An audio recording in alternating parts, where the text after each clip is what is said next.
Finally, hello, my dear friends. Welcome back at last. We're here again, here once more after all this time. Here on JB Classical.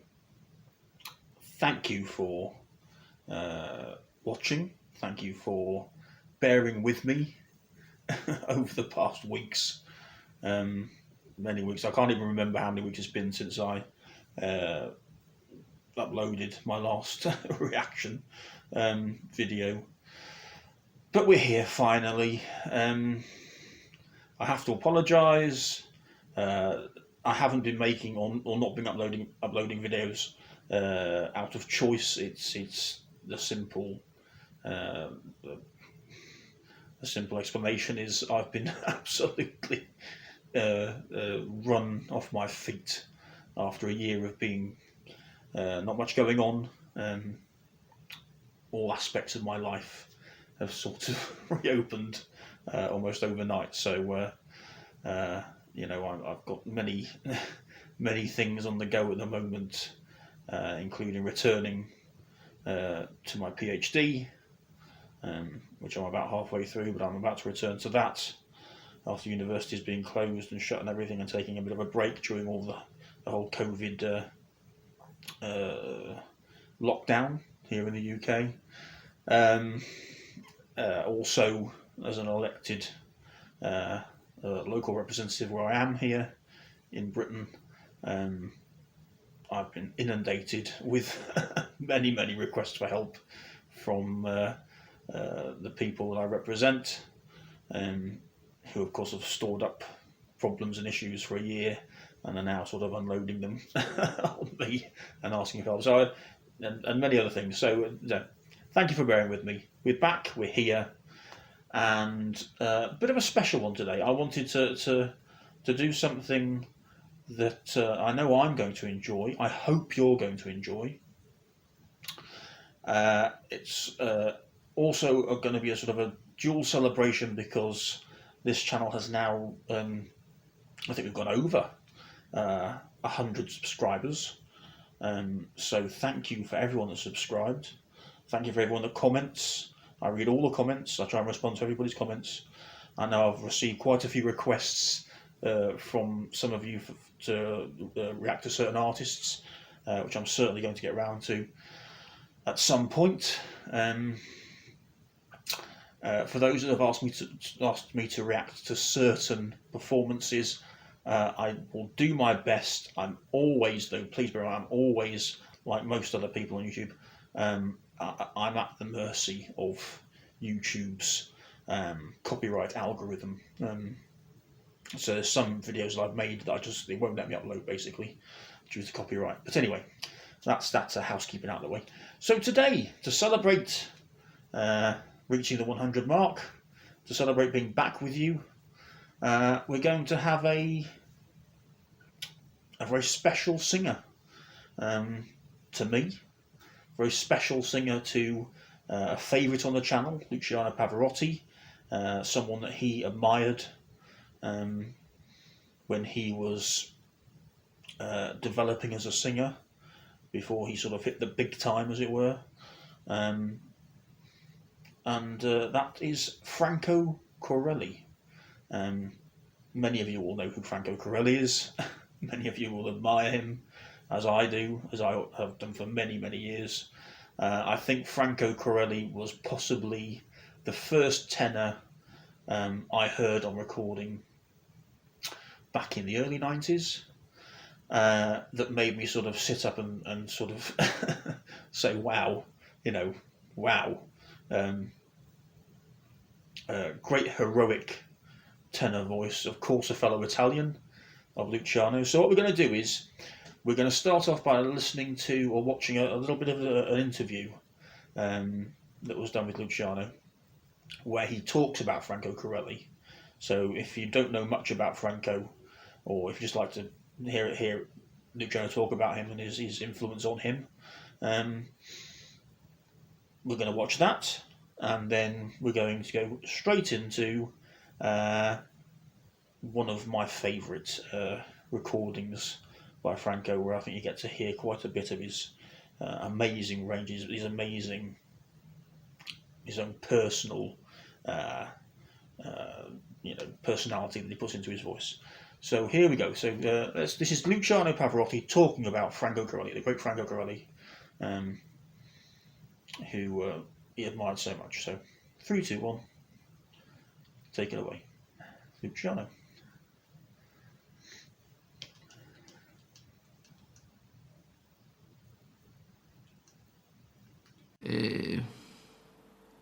The stamina he has in the voice is so strong.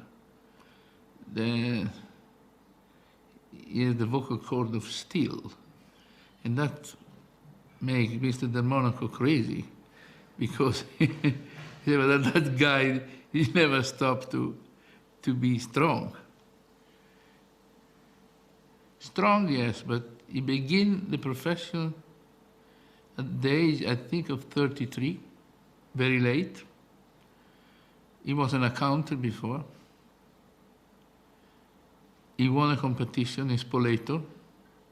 He sang Carmen. But the voice at that time was a little... Through the year that they passed, he was better and better and better and better.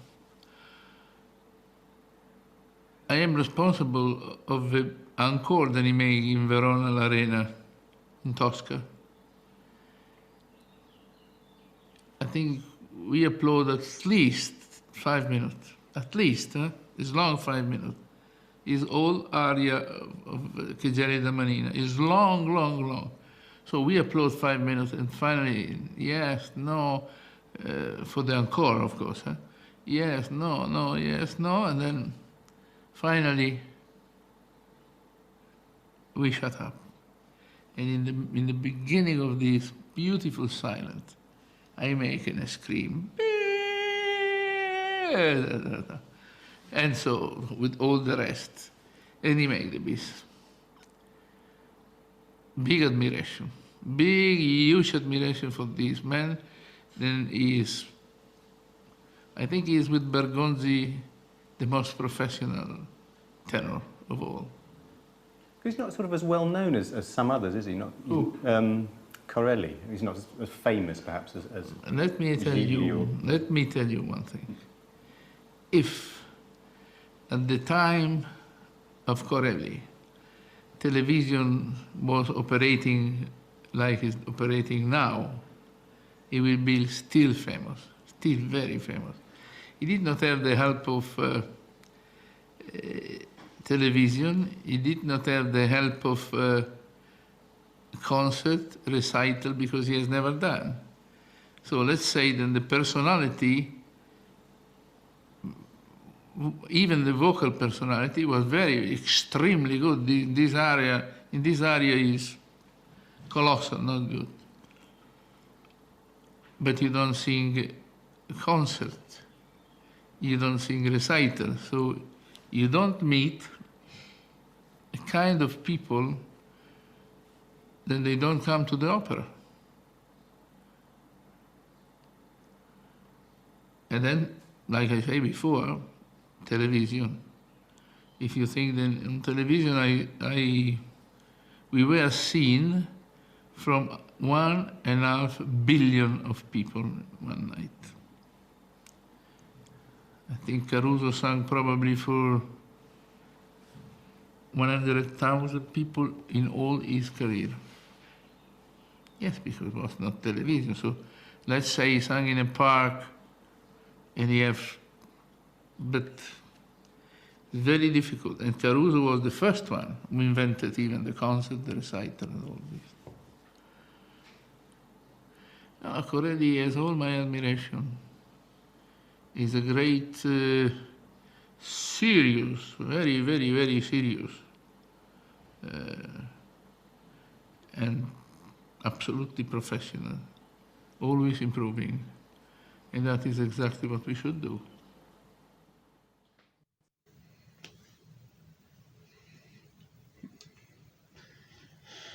Well, amen. I mean, you can't, you're getting praise from the Pavarotti, who else would you want praise from? Amazing. Of course, Franco Corelli sort of the height of his career sits between the sort of Giuseppe Di Stefano, mid late 50s. After Giuseppe Di Stefano, sort of mid late 50s, he occupies sort of the 60s and the mid 60s, and then obviously Luciano's sort of height of his opera singing career in the sort of early to mid 70s, then comes after Franco. So Franco's he's a I've always think of him as the sort of the archetypal sort of 60s mid 60s tenor.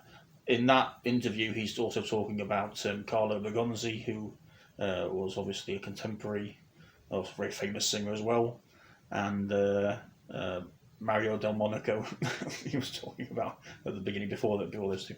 So anyway, so we've heard about him from Luciano himself. So I think it's time we delve into a bit of music and listen to the great Franco Corelli. So we'll have a little bit of a cut here, professional join, edited join by moi, and we will carry on. So we're back. We're now going to have just under 10 minutes of singing and music from Franco and and some other singers, members of the cast of Il Trovatore by Verdi, obviously, and sort of a 10-minute segment where I think you're going to hear, hear Franco's style, his fantastic sort of power that Luciano Pavarotti was talking about, which always seemed to be on, a sort of constant power on switch. But of course, he could also sing very sort of beautifully, very controlled as well. But vocal cords of steel. It's a very good description. So anyway. Franco Corelli, I think this is an audio recording from the mid 60s with it looks like HMV or EMR, I'm not sure. Il Trovatore. So here we go.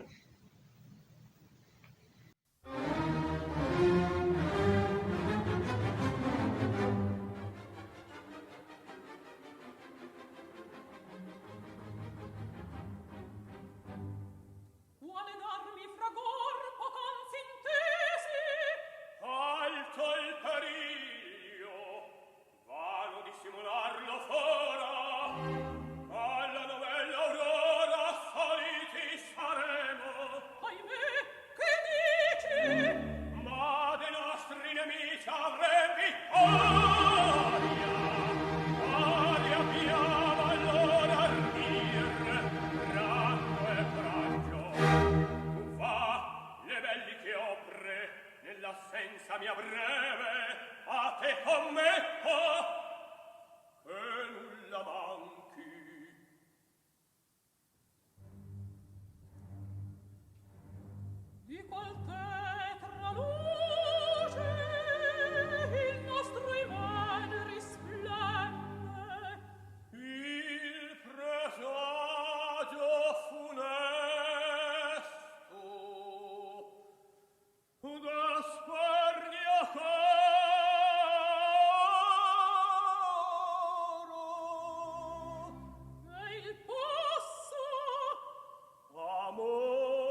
Dico che la zingara, vieni, traccetti mira, oddio, dei barbari accese già la pira, atteglieme un rosillo, dove mi copre il ciglio, tu freni, e il peggio, sappilo, io so, che vuole,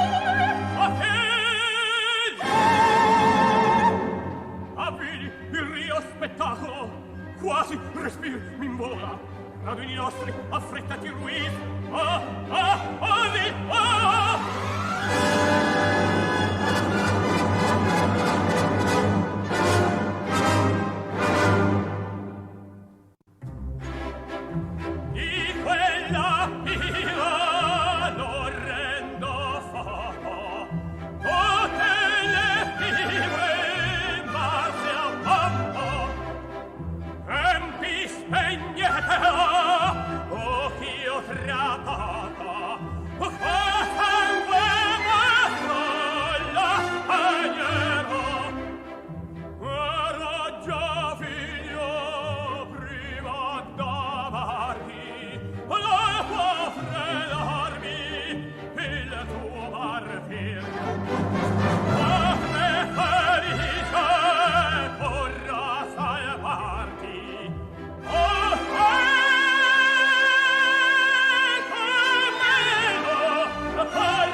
beat that. I can see my battery's about to. So there we are, Franco Corelli. You heard it. You heard it there for almost 10 minutes. The on switch was on. You know, whenever he needed it, all the time. You can see, you can hear why he was such a bright light, such a fantastic singer, so important to Luciano Pavarotti and people that came after him. From memory, I think he had. I think when Andrea Bocelli first became sort of a world phenomenon. I think I heard something at the time that he got some training from Franco Corelli. Actually, I could be wrong there, but that might be just a little bit of anecdotal sort of information that could be wrong. I could be wrong there, but just what a heroic tenor, you know. I'll always go for Franco Corelli. Always loved him. Very handsome man as well. Very, very handsome man. What a charisma, what a presence, what a voice, you know. And yeah, you know, if you don't know other great heroic tenors, like, you know, well, I mean, if you're talking Wagner in the mid-60s, with the famous Schulte VPO Decca ring cycle, you've got Wolfgang Windgassen, again, fantastic sort of heroic tenor for the Wagner the Wagner sound, Wagner operas, but I always think of him and I think of Franco for the Italian repertoire. So anyway, thank you for watching. If you haven't subscribed, please do. That'd be wonderful. Thank you to everybody that has, as I say. It's been wonderful to be with you and share this music once again, and see you next time. Ciao for now.